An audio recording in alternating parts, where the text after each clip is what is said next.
semua karena anugerah Tuhan kami ada sebagaimana kami ada. 一切都是神的恩典，我们才有今天。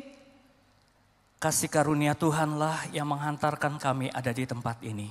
神的爱，神的恩典把我们带到这里来。 Dan kasih karunia Tuhanlah yang memperbolehkan kami menghadap wajah Tuhan, mengalami Tuhan Yesus di dalam kebaktian ini. 因神的恩典，我们才有机会今天来到神的殿中，来经历到神的同在。 Dan dalam anugerah pula lah sebentar kami akan mendengarkan firman-Mu. 因他的恩典，我们要听他的话语。 Berkata-katalah kepada setiap kami melalui kedua hamba-Mu. 求主对我们说话，借助你两位仆人。 Tolonglah kedua hamba-Mu dan setiap kami agar pesan-pesan Tuhan dapat kami mengerti dengan jelas, dengan baik. 求主帮助，让你今天所要对我们传讲的信息，我们都可以听得清楚明白。 Kami menyerahkan ruang hati kami dan ruangan ini, biarlah Tuhan yang berkuasa sepenuhnya. 我们将这个圣所交托在你的圣手当中，求圣来掌权。 Di dalam nama Tuhan Yesus kami berdoa. 奉靠主耶稣基督的名，我们祈求祷告。 Amin. 阿门。 Selamat pagi Bapak dan Ibu. 主内弟兄姐妹们，早上好！ Senang sekali pada hari ini kita bisa bersama-sama untuk memuji, menyembah Tuhan, mengalami Tuhan dalam kebaktian. 很高兴今天早晨我们可以一起来歌颂赞美我们的神，并且经历神的同在。 Kami berdoa biarlah saat-saat seperti ini merupakan saat-saat yang kita nanti-nantikan dalam hidup. 但愿我们这个时刻可以成为我们每天都所盼望的这个日子。 Dan kita akan terus mengalami berkat-berkat rohani daripada Tuhan. 我们可以从神而来的一切圣灵的这个灵的祝福。 Mari saudara-saudara kita membuka Alkitab kita dari Galatia pasal yang kelima. 请打开我们的圣经，在加拉太书第5章。 Kita akan membaca ayat yang pertama, kemudian nanti ayat 13 dan ayat yang kelima sampai dengan ke-15. 我们看的是第1节，还有13至15节。 Kami akan membacakan, Bapak dan Ibu bisa menyimak dengan baik. Demikianlah firman Tuhan. Supaya kita sungguh-sungguh merdeka.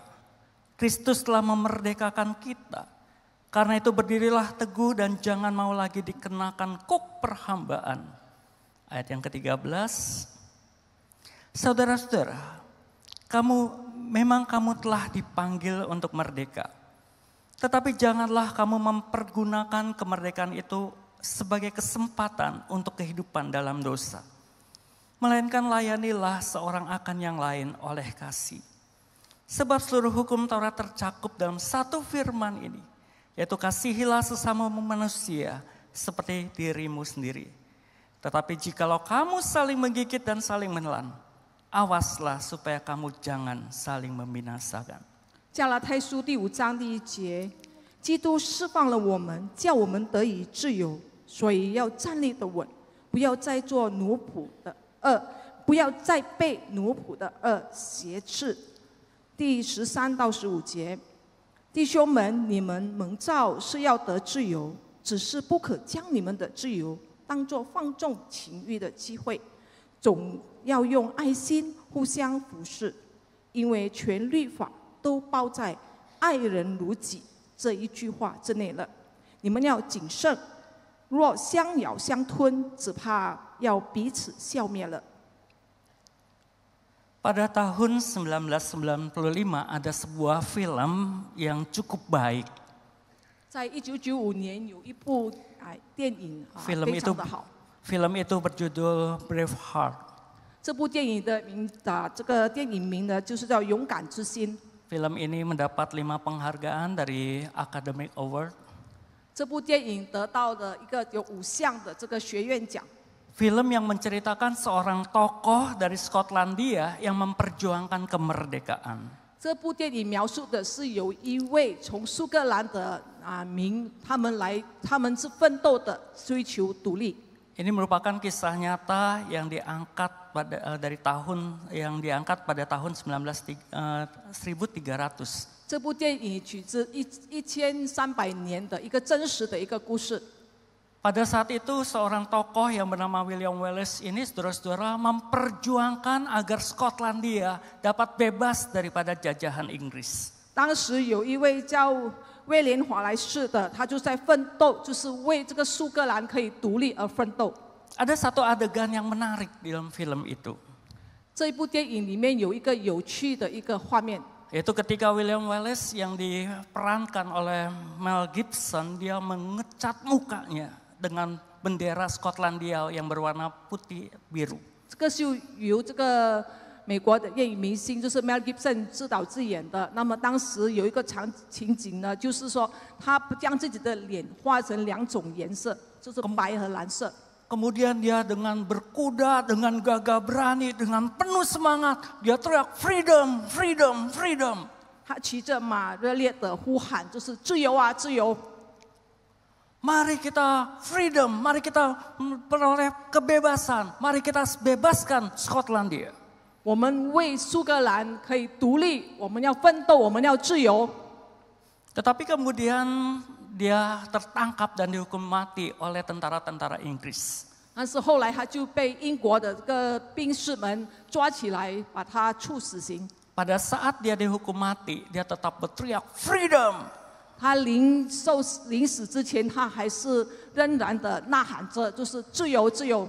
Saudara-saudara, Rasul Paulus juga menggunakan istilah freedom di dalam suratnya kepada jemaat di Galatia. 使徒保罗写给加拉太的书信也是有提到这个自由这个字。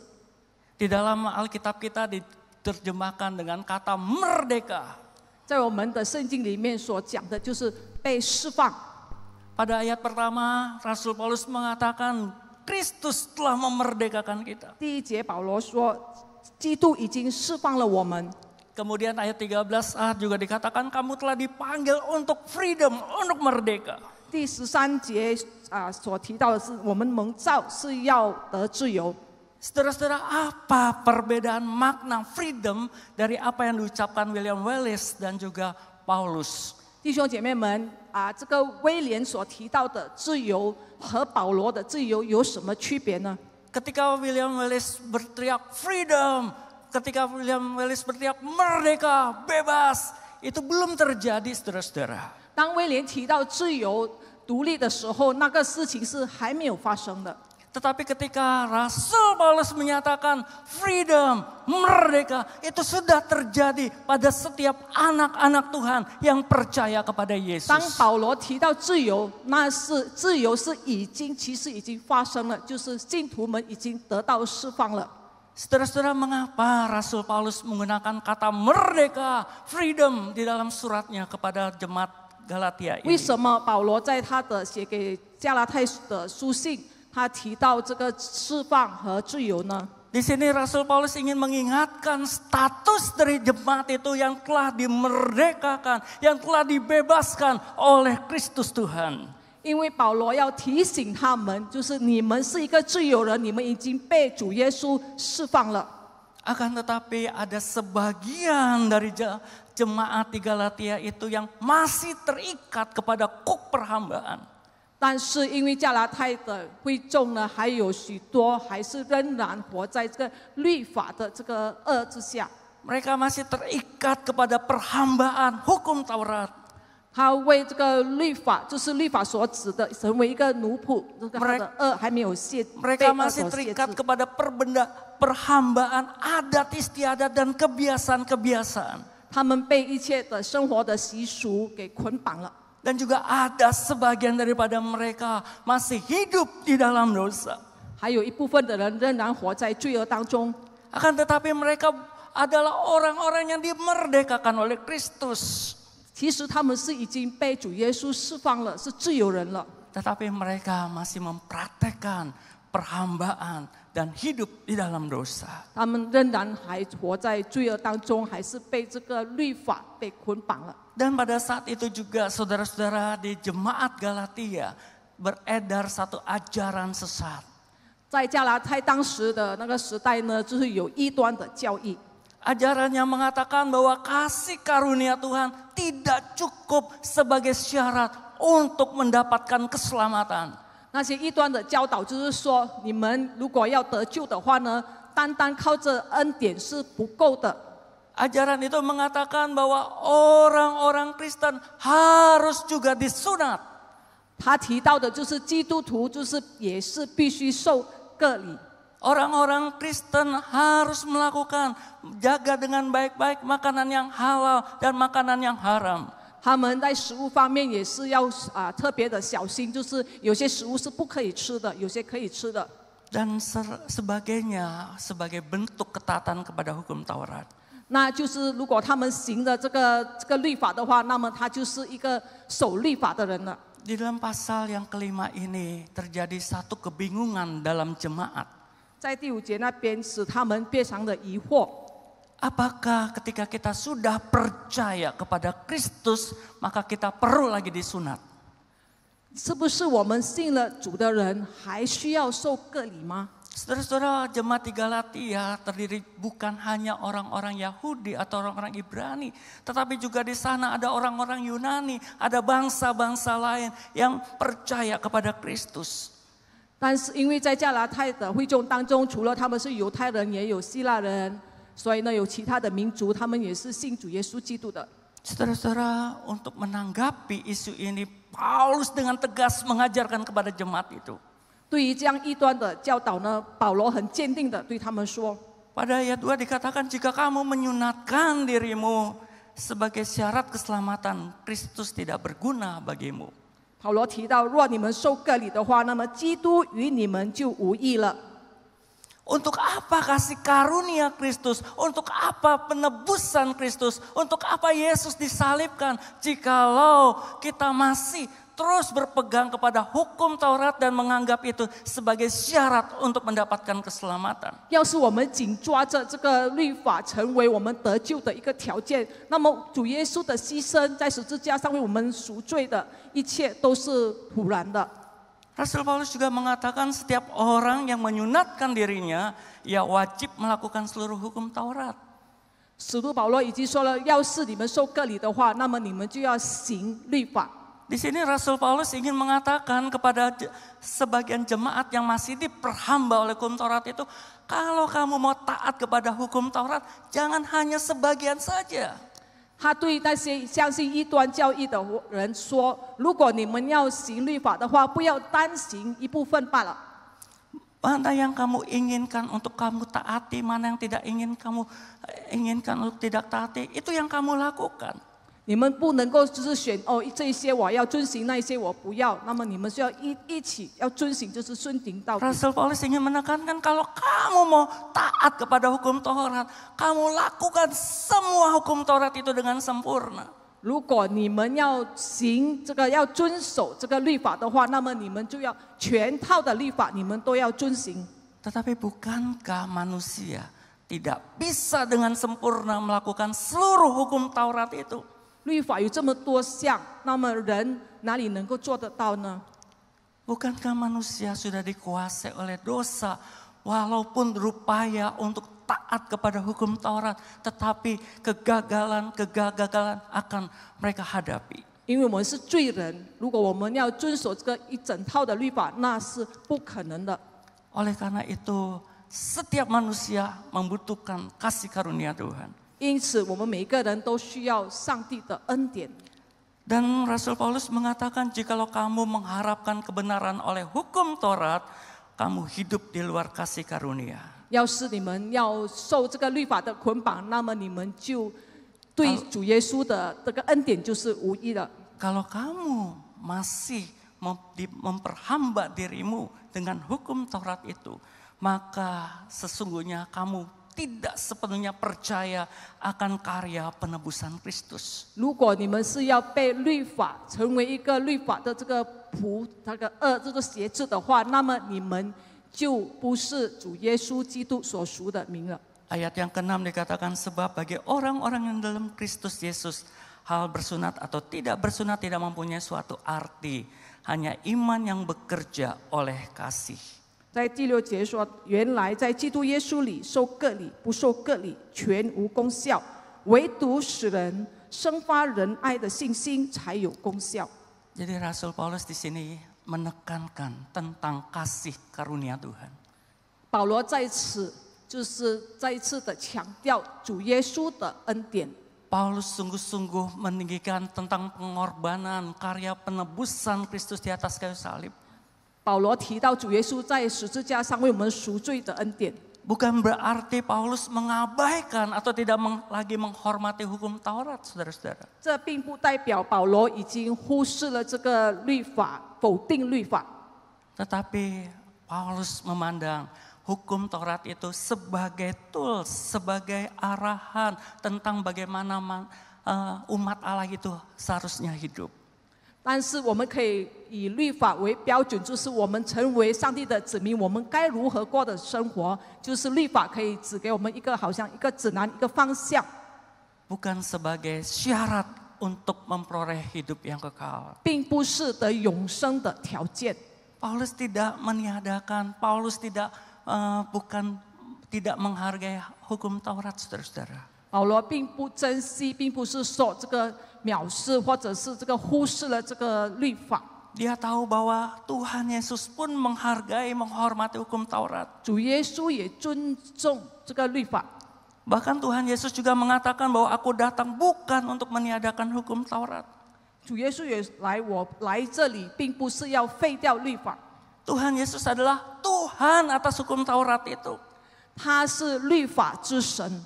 Dan Tuhan Yesus merupakan penggenapan yang sempurna dari keseluruhan isi hukum Taurat itu. 主耶稣就是一个遵行律法，一个完美的去遵行这个律法。 Dan Tuhan atas hukum Taurat itu kemudian menyimpulkan keseluruhan dan memperbaharui hukum Taurat dengan hukum kasih. 主耶稣身为律法之神，律法之上的这个神，那么他就可以将这个律法把它整洁起来，就是爱的律法。 Inilah hukum kasih yang dikatakan oleh Tuhan Yesus. 主耶稣所说的爱的律法或者法则就是这个。 Kasihilah Tuhan Allahmu dengan segenap hatimu dan dengan segenap akal budimu dan dengan segenap kekuatanmu. 你要尽心、尽性、尽意、尽力爱主你的上帝。 Dan hukum yang kedua ialah kasihilah sesamamu manusia seperti dirimu sendiri. 其次就是说要爱人如己。 Tidak ada hukum lain daripada kedua hukum ini. 再也没有比这两条诫命更大的了。 Saudara-saudara, Tuhan Yesus pun menghargai hukum Taurat. 主耶稣也非常珍惜这个律法。 Dan Tuhan Yesus juga mengatakan bahwa kita tidak lagi diperhamba oleh hukum Taurat, tetapi kita hidup di dalam hukum kasih, hukum Kristus yang merupakan dasar, yang merupakan pewujudan dari hukum kasih karunia. 主耶稣也曾说过，我们不再活在这个律法的这个成为律法的仆人，乃是我们活在主耶稣爱的律法之中。 Dan ini pula yang dikatakan oleh Rasul Paulus, sebab keseluruhan hukum Taurat tercakup dalam satu firman ini, yaitu kasihilah sesamamu manusia seperti dirimu sendiri. 因为全律法都包在爱人如己这一句话之内了。 Saudara-saudara, masalah lain selain ajaran sesat yang terjadi dalam jemaat Galatia adalah 除了这个异端，在加拉太的会众当中也发生了另外一件事。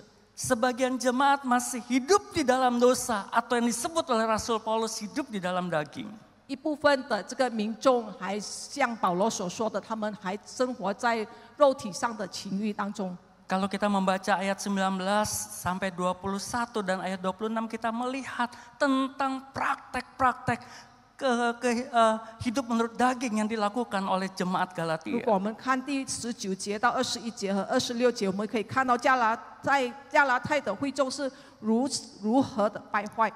Ada di antara mereka yang masih hidup di dalam percabulan, di dalam kecemaran, di dalam hawa nafsu. 他们还活在这个奸淫、污秽、邪荡的之下。 Meskipun mereka sudah ditebus oleh Tuhan Yesus, mereka masih juga melakukan praktek penyembahan berhala, sihir, perseteruan, perselisihan, dan seterusnya. 虽然他们已经被主耶稣救赎了，他们还是仍然有拜偶像、邪术、仇恨、争竞、记恨、恼怒。 Meskipun mereka adalah orang-orang yang freedom di dalam Kristus, tetapi mereka masih ada yang gila hormat, saling menantang, saling meneki, dan seterusnya. 虽然他们已经是自由人了，他们还会贪图虚名，彼此惹气。 Di dalam konteks jemaat seperti inilah Rasul Paulus memberikan nasihat kepada mereka. 面对这样的这个门徒，就是这样的这个民族呢，保罗就在劝解他们。 Dan Rasul Paulus memberikan tips tentang bagaimana mereka hidup merdeka di dalam Kristus. 保罗要教他们如何活在基督的自由当中。 Saudara-saudara, bagaimana hidup sebagai orang yang telah ditebus Kristus atau orang yang telah dimerdekakan oleh Kristus? 一个已经被主耶稣释放的人，他应该如何的生活？ Yang pertama, tidak lagi hidup dalam kuk perhambaan dan dosa. 首先，不再被奴仆的恶挟制。 Sebagaimana yang dikatakan oleh Rasul Paulus, berdirilah teguh dan jangan lagi mau dikenakan oleh kuk perhambaan. 正如保罗所说的，所以要站立得稳，不要再被奴仆的恶挟制。 Apa maksud hidup di dalam perhambaan? 就是如何怎么意思呢？如果说我们活在奴仆的恶，被奴仆的恶挟制是什么意思？ Yaitu hidup di dalam segala sesuatu di mana ada yang masih memperbudak atau mengikat diri kita. 就是我们活着的时候，就是好像有一股力量还在捆绑控制着我们。 Hal-hal yang memperbudak itu bisa saja adat istiadat. 可能是我们的习俗。 Meskipun kita sudah merdeka di dalam Kristus, tetapi masih banyak orang-orang percaya mereka tetap memelihara adat istiadat yang tidak sesuai dengan firman Tuhan. 虽然我们已经是一个自由的人，但是还有一些人还是仍然守着那个旧的习俗等等，使他们不能够做出合神心意的事。 Bentuk perhambaan itu bisa juga perhambaan kepada hukum-hukum agama. 或者是他们要随着因为宗教的种种规则。 Bisa juga tentang konsep pikiran kita atau pengalaman-pengalaman kita yang kita yakini itu adalah satu kebenaran dan melebihi kebenaran firman Tuhan. 或者他们就凭着他们过去的经历或者他们的概念，他们觉得这一些都是比神的真理更重要。 Rasul Paulus mengatakan ketika kita sudah dimerdekakan oleh Kristus, jangan lagi kita diperhamba oleh hal-hal seperti itu. 如果我们已经被主耶稣释放，已经自由了，我们不要再为这些这个琐事来搅扰我们。 Dan Rasul Paulus mengatakan janganlah kamu mempergunakan kemerdekaan itu sebagai kesempatan untuk kehidupan di dalam dosa. 保罗说：“不可将你们的自由当作放纵情欲的机会。” Apa kehidupan di dalam dosa, Bapak dan Ibu? 就是活在罪恶当中是怎么样的呢？ Itu segala perilaku, segala pikiran-pikiran yang tidak sesuai dengan perintah Tuhan, yang menentang apa yang menjadi kehendak Tuhan. 就是你们在一切的事上，包括你们的思想、你们的行为、你们的习惯，都不符合上帝的旨意。 Banyak orang mengira bahwa ketika kita sudah ditebus oleh Tuhan Yesus, maka kita bisa merdeka melakukan apa saja. 很多人认为，如果我们已经被主释放了，我们可以为所欲为了。 Saudara-saudara, Tuhan Yesus pada Markus 3 ayat 28 mengatakan, semua dosa dan hujat anak-anak manusia akan diampuni.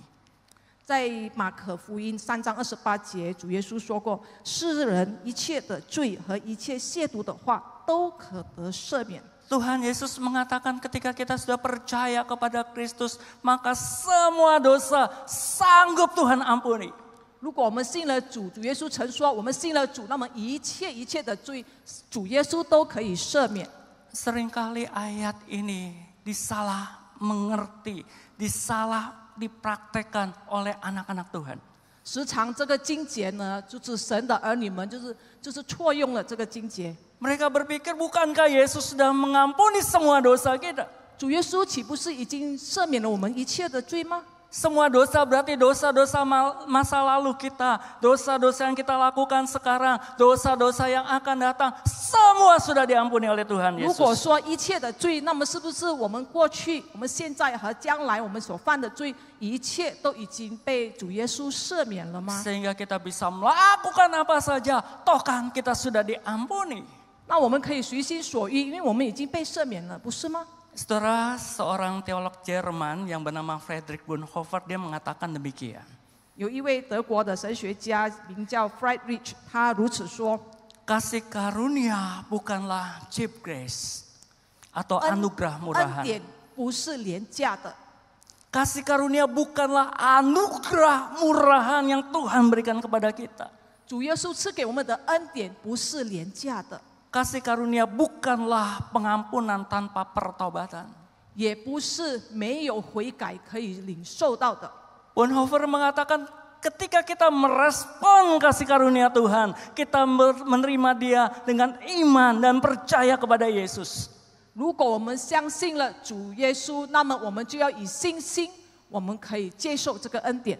Akan tetapi harus ada pertobatan dalam hidup kita. 但是必须要在我们生命当中有一个悔改的那个过程。 Ada perilaku hidup yang baru yang kita lakukan setiap hari. 我们在每日的生活当中，必须要有新的一个生命、新的一个行为，我们所行的事情都要合神心意。 Sebagai satu ilustrasi, saudara-saudara, 有一个比喻，我下节分享。 ada seorang anak yatim piatu yang diangkat anak oleh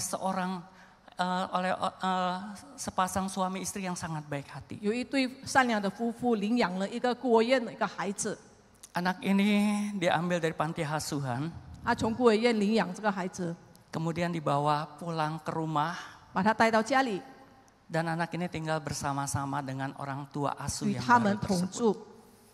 Saudara-saudara, sang ayah mengatakan, "Nak, rumah ini sekarang adalah rumahmu." 养父就对孩子说：“孩子啊，这个屋子已经是你的家了， Kamu jangan sungkan-sungkan di dalam rumah ini. 你在家里千万不要客气， Kamu bebas ketika berada di dalam rumah 你 ini. 在家中可以自由的行走。” Pertanyaannya, saudara-saudara, apakah anak ini bisa hidup sesuka hati di rumah orang tua asuh itu? 问题是，这个孩子可以在他的养父养母家，这么自由、随心所欲的生活吗？ Apakah dia bisa seenaknya saja pulang larut malam, mabuk-mabukan? 他可以就是深夜的才回家，就是醉酒回家。 Apakah bisa anak ini berlaku tidak sopan, melakukan hal-hal yang buruk yang mempermalukan orang tua asuhnya itu? 他可以就是不负责任的做一些出格的事，使父母亲丢脸。 Demikian juga kita di hadapan Tuhan, saudara-saudara. 我们在神的面前也是如此。 Ketika kita sudah diselamatkan oleh Kristus, 当主耶稣已经救赎了我们， ketika Kristus telah menebus kita, 主耶稣已经拯救了我们， bukan berarti kita bisa hidup sesuka hati kita. 我们可以为所欲为、随心所欲的生活吗？ Kita perlu hidup menurut sesuai dengan apa yang Tuhan kehendaki. 我们要按神的心意去生活。 Kita dengar-dengaran apa yang Tuhan mau. 我们要知道上帝要我们做的是什么， Kita melakukan semua yang Tuhan perintahkan kepada kita. 我们要遵行上帝所吩咐的。 Saudara-saudara, marilah kita tidak lagi hidup dalam perbudakan dan dalam dosa. 我们不要再活在罪恶的当中了。 Yang kedua dan yang terakhir, saudara-saudara, bagaimana kita hidup setelah ditebus oleh Kristus adalah mengasihi dan melayani. 第二，我们就是要以爱与服侍。 Rasul Paulus mengatakan, layanilah seorang akan yang lain oleh kasih. Sebab seluruh hukum Taurat tercakup dalam satu firman ini, yaitu kasihilah sesama manusia seperti dirimu sendiri. 保罗说：“你们要互相亲相爱，就是说你们要爱人如己。” Saudara-saudara, Rasul Paulus menasihatkan bahwa orang-orang yang sudah dimerdekakan, yang sudah freedom itu bukan hanya mereka tidak melakukan dosa. 弟兄姐妹们，保罗提醒了：如果你们已经被救赎的人，你们不是仅仅不犯罪而已。 Orang yang sudah dimerdekakan oleh Kristus tidak cukup hanya tidak berbuat dosa saja. 你们仅仅不犯罪那是不够的。 Tetapi Rasul Paulus mengatakan layanilah seorang akan yang lain oleh kasih. 但是保罗劝解他们：你们要以爱心彼此服侍。 Saudara, di dalam bahasa aslinya kata layanilah digunakan kata douleo. 在希腊文里，就是服侍这个词汇的原文就是 doulo， yang bisa diartikan menghambakan diri. 它的意思就是我们要自身为仆人。 Jadi ketika Rasul Paulus mengatakan layanilah seorang akan yang lain, bukan sekedar aktivitas melayani. 当保罗说你们要服侍人的话，那并不是指的就是在我们日常生活当中所指的那个我们所做的这一切活动。 Melayani bukan hanya sekedar program-program gereja, tugas-tugas atau jabatan-jabatan dalam gereja. 不是我们在教会我们任了什么职位，或者是我们在教会做了一些什么事工。 Tetapi ketika Rasul Paulus mengatakan layanilah seorang akan yang lain, perhambakanlah dirimu seorang akan yang lain, mengacu kepada keteladanan yang telah dilakukan oleh Tuhan Yesus. 而保罗所指的就是我们要效法主耶稣所做的。 Yesus adalah Tuhan, dia datang ke dalam dunia ini. 主耶稣是神，他来到世界， Dia mau menjadikan dirinya menjadi seorang yang hina. Dia mati di atas kayu salib demi orang yang dikasihi. 他活在世上，在成为一个卑微、就是一个奴仆的那个形象，以及给我们设立了这个形象，使我们可以效法他。 Inilah yang dimau oleh Tuhan, yang disampaikan Rasul Paulus. Mari kita layani dengan hati. Mari kita melayani dengan komitmen. Mari kita melayani dengan hati yang dikuasai dengan kasih. 我们要以一个爱心来去服侍，我们要立志，我们要跟随主，要效法他。 Namun yang terjadi di Galatia adalah ada orang-orang yang melayani, tetapi mereka gila hormat. Ada orang-orang yang melayani, tetapi mereka saling menantang, saling menengki satu dengan yang lain. 但是在加拉太会众当中发生了的事情，并不是如此，他们是贪图虚名，彼此惹气，互相嫉妒。 Sehingga Rasul Paulus mengatakan, jikalau kamu saling menggigit dan saling menelan, awaslah supaya kamu jangan saling membinasakan. 因此保罗警戒他们，若相咬相吞，只怕要彼此消灭了。 Saudara-saudara, John Wesley, Bapak Gerakan Metodis mengatakan demikian. 弟兄姐妹们，我们的卫斯理约翰，我们的卫理之父如此说。 Bahwa personal holiness harus diikuti dengan social holiness. 他说，一个个人的圣洁呢，是要带给社会的圣洁。 Tidak cukup kita mengalami atau kita berbuat kesalehan secara pribadi. 我们个人如果圣洁的话， Tidak cukup kita melakukan disiplin rohani, kita sungguh-sungguh berdoa, bersaat teduh, berpuasa, melakukan semua hal-hal untuk kehidupan rohani kita.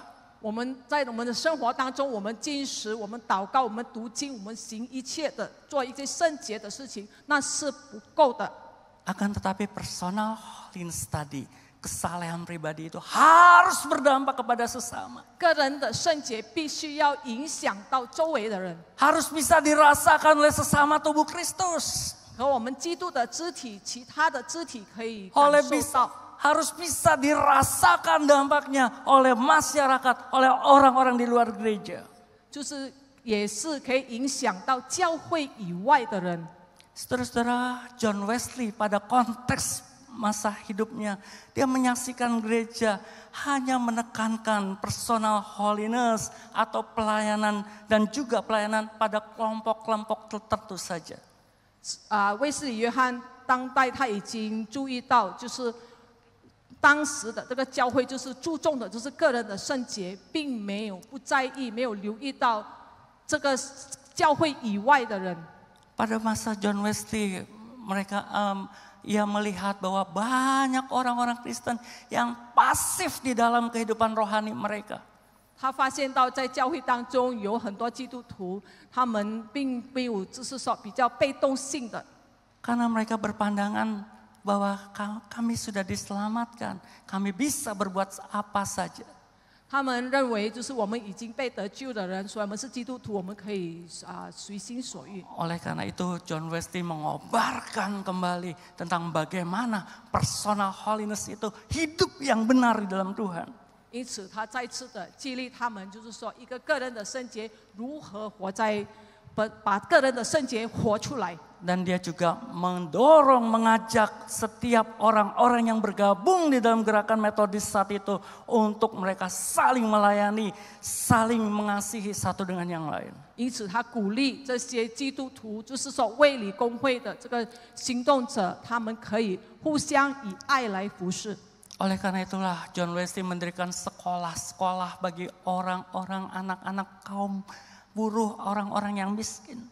因此，他建立了学校，就是给那些贫穷的人，他的孩子可以上学。 Dia memperhatikan pelayanan-pelayanan sosial dan ini sangat ditekankan pada masa John Wesley.